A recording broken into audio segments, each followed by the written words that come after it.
सवाल आपके सामने भी मुंह बाय खड़ा है कि महेश वर्मा, बीजेपी जातिगत जनगणना पर अपने स्टैंड, अपने गोल पोस्ट बदलती रहती है कि नहीं विचार कर रहे हैं हम। अब लेटेस्ट स्टैंड ये आया है, जातिगत जनगणना अगर होनी भी है, जनगणना ही मई के बाद होगी, चुनाव के बाद होगी, तो कांग्रेस का, राहुल गांधी का ये कहना 50% आरक्षण की लक्ष्मण रेखा लांघी जाएगी, सही कह रही है। रोजगार क्या एक समस्या है इस वक्त देश में, या बेरोजगारी मैं कह दूं? देखिए संदीप भाई, एक बात आपने, जब इनसे आप अभय जी से सवाल कर रहे थे तो एक बात आपने इनसे सवाल में, अपने सवाल में ही एक शब्द का आपने चयन किया, वो था मनसा। सवाल है कि आपकी नीयत क्या है, आप जो बोल रहे हैं उस पे आपके खरे उतरने की नीयत पे लोगों को संदेह है। कर्नाटक में 2015 में जाति जनगणना हुई और सरकार थी कांग्रेस की, और उस जाति जनगणना के बाद वहाँ बोकालिंगा और लिंगायत दोनों ने विरोध करना शुरू किया, क्योंकि उसमें जो डाटा आ रहे थे, जो सैंपल आ रहे थे, जो नमूने आ रहे थे, वो उनके पक्ष में नहीं जा रहे थे। आपने उस समय उसको रोक दिया। आपकी राजनीतिक सहूलियत जो आपको सूट करता है उसके हिसाब से आप बोलते हैं और उसके हिसाब से बोल के भाग आप जाते तो करते ही नहीं ये काम। आप में हिम्मत ही कभी नहीं रही। देश देवेंद्र फडणवीस कहते हैं मैं तो कह रहा हूं स्वागत है, उस सरकार कहती है जातिगत जनगणना हम कराएंगे नहीं। ठीक कह रहे हैं अबे दुबे, मैं आसान भाषा का इस्तेमाल कर रहा हूं। संदीप भाई, जातिगत जनगणना नहीं जो राज्य करवा रहे हैं। संदीप भाई, अगर अभय दुबे आके आपके चैनल पे अगर झूठ बोल रहे हैं तो उसके लिए मैं जिम्मेवार नहीं हूं। आप अपने जो रिसर्च टीम है उससे पूछिए, जो एफिडेविट के बारे में वो बात कर रहे हैं केंद्र बीच में नहीं अभय दुबे, जो हमारा देश का कानून है, संविधान में संशोधन किए बिना इस देश में जाति जनगणना नहीं हो सकती है।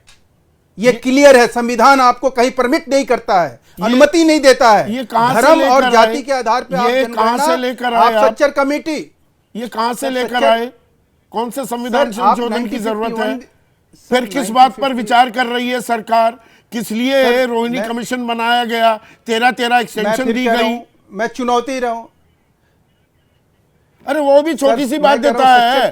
संविधान संशोधन, आप ही की बात मान लेता हूं, संविधान संशोधन में कितना टाइम लगता है? राजेंद्र सच्चर जी, अरे कितना टाइम लगता है? संविधान संशोधन को आपने बता दिया मानो माउंट एवरेस्ट पर चढ़ना है। मैं तो आप ही की बात का समर्थन कर रहा हूं। जो अभय जी कह रहे हैं, जो राहुल गांधी कह रहे हैं, मैं तो उसी बात को थोड़ा से कहीं ना कहीं मैं ये कह रहा हूं कि इनकी नीयत पर रहते हैं ना, कुछ बात दर्शकों को समझ। सोच क्या है? आपकी सोच क्या है? 2 करोड़ रोजगार हर साल देने थे, कितने दिए? 22 करोड़ 5 लाख लोगों ने आवेदन भरा, 7,22,000 की नौकरियां लगी। 1 करोड़ 37 लाख का कौशल विकास किया, 22 लाख की उसमें नौकरी लगी, 18% नौकरियां मिली। केंद्र में जो अभ्यर्थी थे 0.33%। यह समस्या है कि नहीं? भाई साहब, आप जो संदीप भाई, आपने 31 दिसंबर 2023 के आंकड़े उठाए और 7,22,000 की बात आपने कह दी। 1 साल के अंदर प्रधानमंत्री जी ने जो घोषणा करी थी उसका कंप्लायंस अब जो आया है आज की डेट में, आप महेश भाई, आप पत्रकार रहे हैं। आज 9 लाख, 1 मिनट सुनिए, और मैं दावे जिम्मेवारी के साथ कह रहा हूं, पूरी जिम्मेवारी से कह रहा हूं। और अगर मैं बरगला रहा हूं तो प्लीज मुझे कटघरे में खड़ा कीजिएगा। 9,79,000। 1 मिनट सुनिए ना, अरे सुनिए ना, 9,79,000 सरकार का आंकड़ा।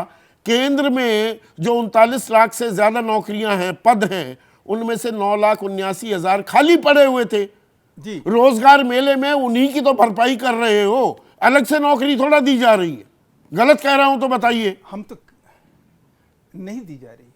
बिल्कुल, आप बिल्कुल सही कह रहे हैं। और उससे पहले सुप्रीम कोर्ट ने इसके ऊपर जो रिजर्वेशन था, जो हम ये कॉन्ट्रैक्चुअल नौकरी देने की जो परंपरा शुरू हुई, जिसकी वजह से बैकलॉग बढ़ा, जिसकी वजह से प्रमोशन बढ़ा, जिसकी वजह से सुप्रीम कोर्ट ने स्टे किया, वो किस सरकार में हुआ? पूछिए ना अभय दुबे जी से। अरे भाई, पिछली सरकारों से ही पूछते रहेंगे। 2 टर्म पूरी होने को आई, रोक लगी। अरे भाई, 2 टर्म पूरी होने को आई। मैं फिर कह रहा हूं कि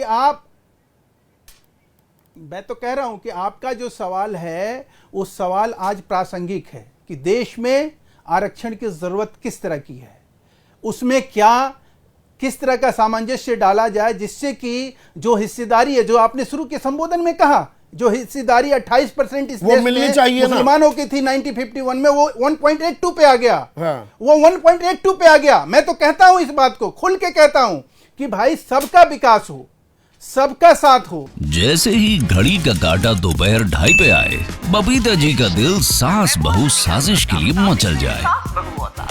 और ये है इनकी बहू, पूरे दिन ऑफिस की टेंशन हो जाए गॉन जब ये करें अपना फेवरेट शो फ्री टाइम पे ऑन।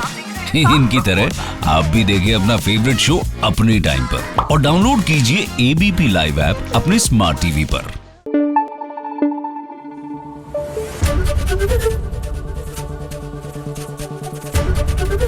एबीपी न्यूज आपको रखे आगे।